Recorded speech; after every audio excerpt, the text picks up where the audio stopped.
Hello बच्चों, कैसे हैं आप लोग। बच्चों, इस वीडियो में हमें चर्चा करनी है इलेक्ट्रिक फील्ड की और इससे रिलेटेड जो भी बातें हैं उनको डिटेल्स में पढ़ना है। बट इसको पढ़ने से पहले कुछ पुरानी बातें जिसको मैं आपको एक बार फिर से रिकॉल करवा रहा हूँ कि क्लास 11th में आप ग्रेविटेशन नाम का एक चैप्टर पढ़ा था आपने। उसमें आपने ग्रेविटेशनल फील्ड के बारे में पढ़ा था। तो वो ग्रेविटेशनल फील्ड क्या होता था कि अर्थ के सराउंडिंग में एक ऐसा रीजन, एक ऐसा क्षेत्र, एक ऐसा फील्ड जिसमें किसी ऑब्जेक्ट को आप प्लेस कर रहे थे तो वो ऑब्जेक्ट फोर्स का एक्सपीरियंस कर रहा था। उस रीजन को आप क्या बोल रहे थे? ग्रेविटेशनल फील्ड बोल रहे थे। और इसको अगर दूसरे व्यू से देखा जाए कि अर्थ के पास एक अदृश्य फोर्स होता है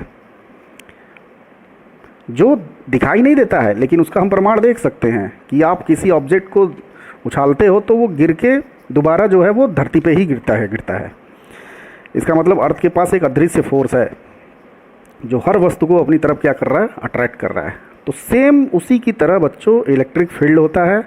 बट ये जो फील्ड होता है वो हमेशा चार्ज पार्टिकल या चार्ज बॉडी के कारण क्रिएट होता है। मीन्स किसी भी चार्ज बॉडी के चारों तरफ एक ऐसा रीजन कि आप किसी दूसरे चार्ज को प्लेस करो तो वो चार्ज जो है वो फोर्स का एक्सपीरियंस करता हो, तो उस रीजन को आप क्या बोलोगे? इलेक्ट्रिक फील्ड बोलोगे। अब वो चार्ज बॉडी जो है कुछ भी हो सकता है, पॉइंट चार्ज भी हो सकता है, डिस्ट्रीब्यूटेड चार्ज भी हो सकता है। तो हम बारी बारी से एक एक को पढ़ेंगे। सबसे पहले देखिए, हमें पढ़ना है electric field due two point charge, कि पॉइंट चार्ज के कारण इलेक्ट्रिक फील्ड क्या होता है। तो ये देखिए, सपोज हमने कर लिया कोई पॉइंट चार्ज। अब इस पॉइंट चार्ज के चारों तरफ ये देखिए मैंने स्केच किया हुआ है। मीन्स एक ऐसा रीजन कि उस रीजन में अगर कोई भी आप चार्ज रखोगे तो वो फोर्स का एक्सपीरियंस करेगा। This region is known as electric field. बात समझ में आई? अब इस इलेक्ट्रिक फील्ड को आप कैसे जानोगे? कैसे जानोगे मीन्स कि भाई इलेक्ट्रिक फील्ड है तो कितना है, ठीक है, और डायरेक्शन क्या है। तो ये सारी बातें आप कैसे जानोगे? तो एक पैरामीटर दिया जाता है जिसको हम बोलते हैं इलेक्ट्रिक फील्ड इंटेंसिटी। वो बताता है कि किसी चार्ज के चारों तरफ कितना इलेक्ट्रिक फील्ड है। तो सपोज़ देखिए, यहाँ पे कोई चार्ज मैंने Q लिया और यहाँ से R डिस्टेंस पे अगर मुझे इलेक्ट्रिक फील्ड कैलकुलेट करना है तो उस इलेक्ट्रिक फील्ड को कैसे डिफाइन किया गया कि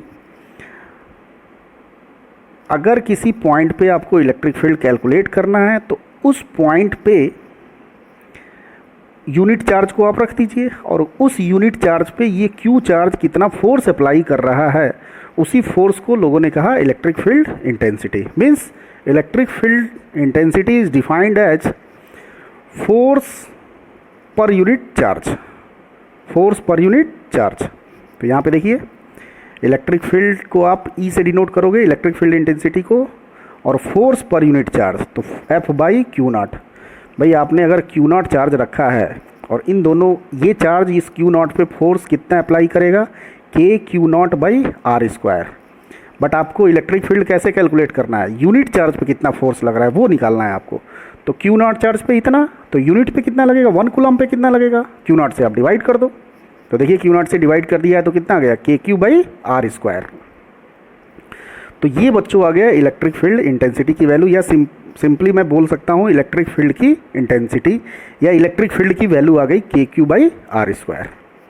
बात समझ में आई?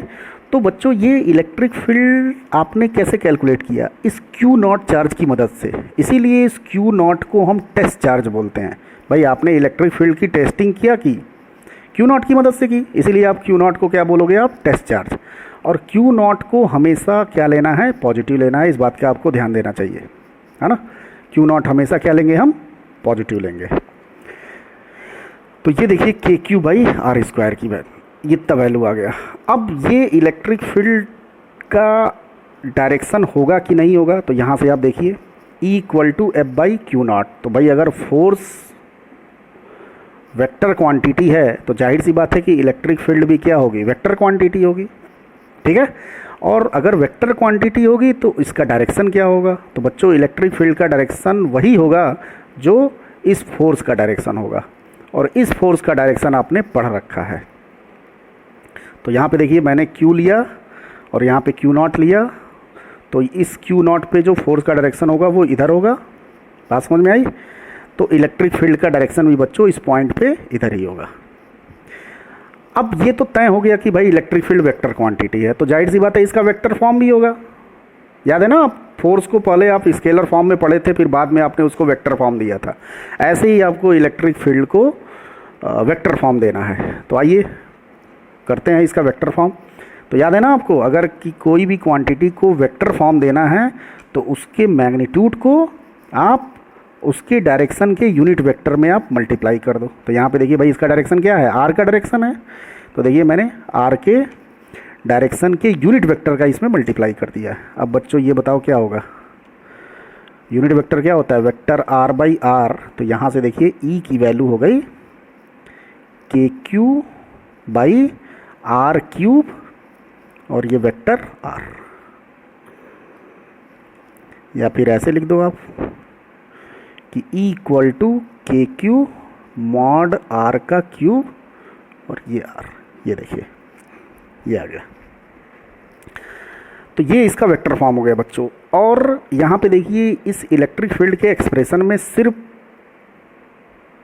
जो चार्ज आ रहा है वो क्यू आ रहा है, और ये जो क्यू है वो उसी की इलेक्ट्रिक फील्ड की हम कैलकुलेशन कर रहे हैं। देख रहे हैं आप, मीन्स ये जो ई की वैल्यू है सिर्फ क्यू पे डिपेंड कर रही है, जिसका हमें निकालना है इलेक्ट्रिक फील्ड, उस पर डिपेंड कर रहा है। मीन्स आप ई को बोल सकते हो कि E is the core property of single charge, सिर्फ क्यू पे डिपेंड कर रहा है। तो ये जो इलेक्ट्रिक फील्ड है वो सिंगल चार्ज की कोर प्रॉपर्टी है, जिस चार्ज का आप इलेक्ट्रिक फील्ड कैलकुलेट कर रहे हो। बात समझ में आई? तो ये तो बच्चों था इलेक्ट्रिक फील्ड क्या होता है, उसकी वैल्यू क्या होती है, उसका डायरेक्शन क्या होता है।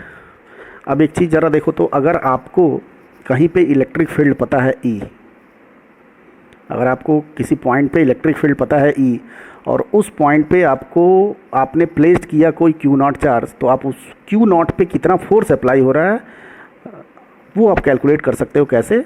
F is equal to Q naught into E, ये देखिए, ठीक है। तो एक तरह से अगर हम दूसरे व्यू से देखें तो we can calculate electrostatic force on a charge using electric field. And how to calculate? F is equal to Q naught into E. बात समझ में आई? तो ऐसे कभी कभी क्वेश्चन में ऐसा पूछा देगा कि आपको इलेक्ट्रिक फील्ड दिया होगा, फोर्स कैलकुलेट करना होगा, या अगर फोर्स ही कैलकुलेट करने के लिए पूछ रहा है तो आप इलेक्ट्रिक फील्ड कैलकुलेट कर लो वहाँ पे, और फिर चार्ज से मल्टीप्लाई कर दो, जिस चार्ज पे आपको फोर्स निकालना है तो उस चार्ज पे लगने वाला फोर्स पता चल जाएगा। बात समझ में आई? इसका यूनिट क्या होगा बच्चों इलेक्ट्रिक फील्ड का? तो force per unit charge means Newton पर कूलम हो जाएगा, है ना, न्यूटन पर कूलम। सपोज अगर कोई पॉजिटिव चार्ज है तो सोचो जब अगर आप टेस्ट चार्ज रखोगे तो वो उस पर क्या लगाएगा, रिपल्सन लगाएगा। भाई यहाँ पे अगर टेस्ट चार्ज रखते हो तो वो क्या लगाएगा, रिपल्सन लगाएगा। और वही रिपल्सन का जो डायरेक्शन होगा, जो रिपल्सिव फोर्स का डायरेक्शन होगा, वही किसका डायरेक्शन हो जाएगा बच्चों, इलेक्ट्रिक फील्ड का डायरेक्शन हो जाएगा। ठीक है, क्योंकि आप जो टेस्ट चार्ज रखोगे वो क्यू नॉट रखोगे, तो इस क्यू नॉट पे ये क्या लगाएगा, रिपल्सन लगाएगा। मीन्स डायरेक्शन क्या आएगा, ऐसे आएगा। तो ये इलेक्ट्रिक फील्ड का डायरेक्शन हो गया, ये देखिए। तो हमेशा पॉजिटिव चार्ज से इलेक्ट्रिक फील्ड आउटवर्ड होगा ऐसे, और अगर निगेटिव चार्ज है उसके चारों तरफ आपको इलेक्ट्रिक फील्ड रिप्रेजेंट करना है तो आप क्यू नॉट चार्ज को ले आओ। तो क्यू नॉट जब चार्ज को ले आओगे तो उस पर क्या लगेगा, अट्रैक्शन लगेगा। अट्रैक्शन का मतलब ये डायरेक्शन होगा, तो इलेक्ट्रिक फील्ड का भी डायरेक्शन क्या होगा, ऐसे होगा। बात समझ में आई? तो ये इलेक्ट्रिक फील्ड, बाद में हम इसको इलेक्ट्रिक फील्ड लाइंस के नाम से जानेंगे, वो अलग से मैं आपको पढ़ाऊंगा उसको। बट अभी फ़िलहाल इतना ही कि पॉजिटिव की वजह से इलेक्ट्रिक फील्ड ऐसा होता है और नेगेटिव चार्ज की वजह से इलेक्ट्रिक फील्ड ऐसा होता है। तो ये तो था बच्चों इलेक्ट्रिक फील्ड से रिलेटेड कुछ बेसिक बातें। अब देखिए इसमें क्वेश्चन कैसा बन सकता है। जैसे देखिए मैंने पहला क्वेश्चन दिया कि कोई इक्विलैटरल ट्रायंगल है ना, और यहाँ पे एक चार्ज Q है, दूसरा चार्ज Q है, और इस पॉइंट P पे कैलकुलेट करना है आपको इलेक्ट्रिक फील्ड। और ये इक्विलैटरल ट्रायंगल है और इसमें हर साइड क्या दिया हुआ है, A दिया है। तो आपको इस पॉइंट पे इलेक्ट्रिक फील्ड की कैलकुलेशन करनी है। तो अब देखिए इस क्वेश्चन को पढ़ने से पहले मैं आपको बता देना चाह रहा हूँ कि कैसे हम करेंगे, इससे रिलेटेड कुछ और भी कॉन्सेप्ट हम कैसे करेंगे। आपने फोर्स से रिलेटेड एक कॉन्सेप्ट पढ़ा था, सुपर पोजिशन प्रिंसिपल। उसमें क्या करते थे, एक एक चार्ज की वजह से लगने वाला फोर्स निकाल रहे थे, फिर बाद में सबका वेक्टर सम कर रहे थे। तो ऐसे ही इलेक्ट्रिक फील्ड को भी आप कैलकुलेट जब करोगे और आपको कई चार्ज की वजह से किसी पॉइंट पे इलेक्ट्रिक फील्ड कैलकुलेट करना है, तो एक एक चार्ज की वजह से आप इलेक्ट्रिक फील्ड कैलकुलेट करोगे और बाद में उसका क्या कर दोगे, आप वेक्टर सम कर दोगे। जैसे बच्चों देखो, यहाँ पे अगर Q चार्ज है तो इस Q चार्ज की वजह से जो यहाँ पे इलेक्ट्रिक फील्ड आएगा उसका डायरेक्शन किधर होगा, इधर होगा। इसका नाम हम रख देते हैं 1, इस चार्ज का नाम 1 रख देते हैं, इसका रख देते हैं 2। इसकी वजह से इलेक्ट्रिक फील्ड किधर होगा, वो इस साइड होगा, ये E2 हो गया। अब इन दोनों के बीच का डायरेक्शन कितना हो जाएगा, 60 डिग्री। भाई इक्विलैटरल ट्रायंगल है ना, तो ये 60 होगा। तो इंडिविजुअल मैंने इलेक्ट्रिक फील्ड निकाला और फिर इन दोनों का हमें क्या करना है, वेक्टर सम करना है। तो यहाँ पे देखिए, एक आया E1 और दूसरा आया E2 और दोनों के बीच का डायरेक्शन कितना है, एंगल कितना है, 60 डिग्री।